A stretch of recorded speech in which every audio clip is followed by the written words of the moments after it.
Dahil sa walang tigil na ulan dulot ng habagat, Ilang bahagi pa rin ng Kabikolan ang nakakaranas ng iba't ibang epekto ng masamang panahon at banta ng kalamidad. Sa probinsya ng Albay, agad na nag-deploy ang Albay Police Provincial Office ng mga kapulisan upang tulungan ang mga apektadong lugar at mga residente nito. Sa bahagi ng Tabaco Albay ay mabilis na tinulungan ng kapulisan ang mga residente upang makatawid sa mga binahang kalsada nang sa ganon ay maiwasan ang anumang aksidente at matiyak ang kaligtasan ng mga motorista at mga naglalakad sa lansangan.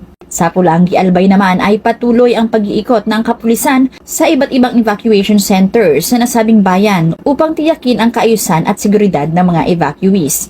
Pinangunahan naman ng RPSB Team Bagakay ang isang road clearing operations sa bayan ng Jovellar bilang tugon sa mga naitalang sagabal sa kalsada upang maibalik ang normal na daloy sa daan at matiyak ang kaligtasan ng mga residente at motorista. Sa bayan naman ng Libon ay ipinakita rin ng RPSB Makabugos ang tunay na diwa ng serbisyo at malasakit sa komunidad sa kabila ng masamang panahon matapos silang tumugon sa panawagan ng tulong para sa isang batang may sakit. Hindi nag-atubili na rumisponde ang RPSB Makabugos na tumulong upang matiyak na makarating ang bata sa ospital ng ligtas. Pinapayuhan naman ang publiko na manatiling alerto, umiwas sa mga delikadong lugar at sumunod sa mga abiso mula sa otoridad. Patuloy naman ang Albay PNP sa ilalim ng liderato ni Police Colonel Julius C. Anunuevo sa pagtugon sa anumang oras, handang tumulong at magbigay ng agarang responde sa mga nangangailangan upang matiyak ang kaligtasan, seguridad at kapayapaan ng publiko sa gitna ng bagyo at anumang sakuna.